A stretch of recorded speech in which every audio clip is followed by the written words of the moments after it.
भी कहती है कि जो उम्र है उसका भी मतलब ठीक है, उसने डिस्टिंक्शन करा है कि जो यंग लोग हैं उनको ज्यादा फायदा मिलेगा, लेकिन वो फिर भी कह रहे हैं कि आप किसी भी उम्र को बिलोंग करते हो, आप किसी भी सेक्स को बिलोंग करते हो, लेकिन अगर आप चलना शुरू कर देते हैं तो इसके फायदे आपको मिलेंगे ही मिलेंगे, इसका कोई नुकसान नहीं। अगर कोई सोचे कि भाई मेरी तो उम्र हो गई 60 साल, मैं चलूंगा तो पता नहीं मुझे क्या, मेरे पीठ में प्रॉब्लम हो जाएगी कि मेरे घुटनों में प्रॉब्लम हो जाएगी, ये कहती नहीं, आप जिस भी उम्र के हो चलेंगे तो फायदा होगा। ये बात कितनी सही है? बिल्कुल बिल्कुल विपिन जी, जैसा आपने इसमें बताया कि आप क्या, आपका सेक्स क्या है, आपकी एज क्या है, वो बहुत ज्यादा मैटर नहीं करती है। ये जो आपने अभी रिपोर्ट दिखाई है, इसको और भी काफी रिसर्च पहले हो चुकी है जो इसको सपोर्ट करती है। यहाँ पे हम वॉक से ज्यादा बात कर रहे हैं स्टेप्स की, कि हम कितने कदम पूरे दिन के अंदर चलते हैं। इसी तरह की कुछ स्टडीज हुई है, उनका अगर हम रेफरेंस दें तो स्टेप वर्सेस मोर्टेलिटी की एक स्टडी हुई है। मतलब मृत्यु दर उन लोगों में कम देखी गई है जो अधिक स्टेप्स चलते हैं। कि इस तरह की एक स्टडी थी जो महिलाओं के ऊपर की गई थी स्पेसिफिकली, जिसके अंदर 4000 से ज्यादा स्टेप्स अगर आप पर डे चलते हैं तो उनके अंदर सिग्निफिकेंटली लोअर देखी गई थी मोर्टेलिटी, मतलब मृत्यु दर उनके अंदर कम देखी गई थी।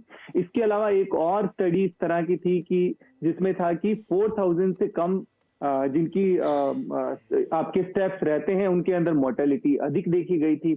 इसके अलावा एक स्टडी ऐसी थी जिसमें, क्योंकि हम कार्डियोवैस्कुलर डिजीज और हार्ट डिजीज की बात कर रहे हैं, वो स्टडी में दिखाया गया था कि आपके स्टेप्स कितने हैं वर्सेस आर्टीरियल स्टिफनेस, मतलब आपकी आर्टरीज की जो ब्लड सप्लाई करती है आपके मेजर वाइटल ऑर्गन्स को, उनकी स्टिफनेस वर्सेस स्टेप्स। जिनके 5000 से कम कदम पूरे दिन रहते हैं, कम चलते हैं, उनमें स्टिफनेस ज्यादा देखी गई। और जिनके 7500 से ज्यादा स्टेप्स रहते हैं उनके अंदर आर्टीरियल स्टिफनेस कम देखी गई। मतलब आर्टीरियल स्टिफनेस कम, आर्टरीज की आपकी हार्डनेस कम, तो मतलब सीवीडी, आपको कार्डियोवैस्कुलर डिजीज या स्ट्रोक के चांसेस कम।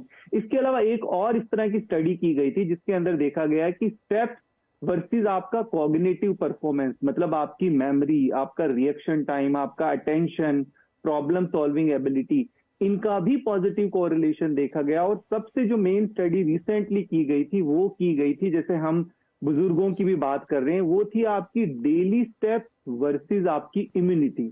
मतलब 65 साल से अधिक उम्र के लोगों के अंदर ये जापान के अंदर स्टडी की गई, जिसके अंदर देखा गया कि जो जिनके कदम इस तरह से ज्यादा रहते हैं, जिनकी वॉक ठीक रहती है, उनके अंदर निमोनिया के चांसेस कम देखे गए, जो कोविड के अंदर हम देख भी रहे थे जिस तरह की। तो ये आपकी इम्यूनिटी के लिए भी बेहतरीन है। इसके अलावा मेंटल हेल्थ की जैसे हम बात करते हैं तो daily steps versus mental health, इस तरह की भी एक रिसर्च हुई जिसका नाम था 100 डे स्टेप प्रोग्राम।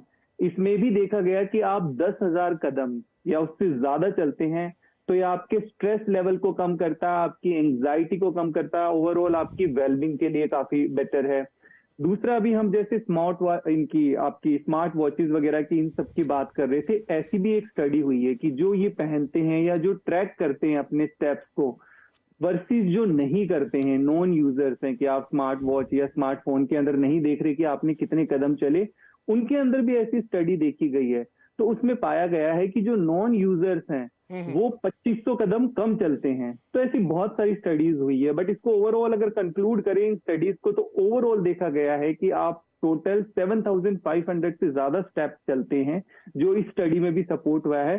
तो आपको कार्डियोवैस्कुलर डिजीज, आपका ब्लड प्रेशर मेंटेन रहता है, आपका वेट मेंटेन रहता है, आपका मेंटल हेल्थ ठीक रहती है, आपके हार्ट एंड लंग तो डिजीज कुल के मिला लिए। के बात यह है कि आप अगर चल रहे हैं तो वो आपके लिए बहुत अच्छी बात है। और इसीलिए मैंने अभी बंसल साहब से डिस्टिंग्विश करके पूछा कि भाई वैसे तो हम ऑन एन एवरेज 5-7 हजार कदम दिन में चल ही लेते हैं, जो लोग भी वर्किंग हैं या घर से बाहर निकल रहे हैं, लेकिन क्या वो चलना और जिस चलने की ये बात हो रही है, जिस स्टेप्स की ये बात हो रही है, क्या इक्विवेलेंट है? तो उन्होंने कहा नहीं, थोड़ा सा फोकस करके आपको चलना होगा। उस पर मैं थोड़ा सा और आगे आपके पास आऊंगा डॉक्टर साहब, लेकिन अब मैं अलका जी के पास जा रहा हूं। तो अलका जी ये बताइए कि बहुत सारी अब खाने से भी रिलेटेड चीजें, क्योंकि बहुत सारे लोग वजन घटाने के लिए भी चलते हैं, लेकिन ये स्टडी कहती है कि अकेले चलने मात्र से वजन नहीं घटेगा, या सबके लिए तो वो कम से कम नहीं है, हो सकता है 1-2 लोगों को उसका इंपैक्ट दिखे, लेकिन उसके साथ आपको डाइट को भी ऐड करना पड़ेगा। जब आप अपनी डाइट को बैलेंस करेंगे या डाइट के साथ भी थोड़ा सा चेंजेस लेके आएंगे, तभी ये चलना प्लस डाइट का कॉम्बिनेशन आपके वजन पे इंपैक्ट लेकर आएगा। बिल्कुल ठीक कह रहे हैं आप विपिन जी, क्योंकि वेट गेन एक बहुत बड़ी समस्या बन गई है। लोग सिंपल खाना खाते हैं तो भी कहते हैं हमारा वजन बढ़ता जा रहा है। तो डाइट का ध्यान रखना तो बहुत जरूरी है। आपको अपने घर कोशिश करके हफ्ते में एटलीस्ट 5 to 6 डेज कोशिश करके आप अपना घर का खाना खाइए। और जो शुगर रिलेटेड चीजें हैं, जिनमें पैकेज्ड फूड्स हैं, प्रोसेस्ड फूड्स हैं, ये सब कुछ अवॉइड करना चाहिए। अगर आप संतुलित खाना खाते हैं जिसमें फाइबर ज्यादा है, रॉ सैलेड ज्यादा है, आप अंकुरित आहार इंक्लूड करेंगे, तो ये सारी चीजें हमारे लिए बहुत बेनिफिशियल होती हैं। और वॉक करने से भी बहुत फायदा रहेगा, क्योंकि मेटाबॉलिज्म इंक्रीज होता है जब भी आप वॉक करते हैं। और फोकस्ड वॉक करना बहुत जरूरी है।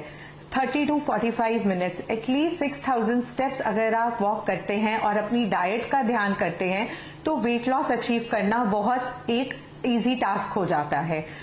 और खाने पीने में सीजनल फ्रूट्स को इंक्लूड करना, हरी सब्जियों को इंक्लूड करना, होल ग्रेन्स, जैसे आजकल हमारे भारत में मिलेट्स का भी बहुत ज्यादा प्रचार किया जा रहा है, तो गेहूं कम करके डिफरेंट ग्रेन्स को भी इंक्लूड करना, जैसे रागी, ओट्स, ये सब चीजें अगर हम इंक्लूड करते हैं तो ये हमें बहुत हेल्थ बेनिफिट्स देते हैं। और वॉक के साथ कंबाइन करा जाए और एक प्रॉपर रूटीन फॉलो किया जाए, हमारे लाइफस्टाइल को फोकस किया जाए, तो वेट लॉस अचीव करना बहुत हाँ, क्योंकि ईजी आजकल टास्क हो बहुत सारी जाएगा। बीमारियों के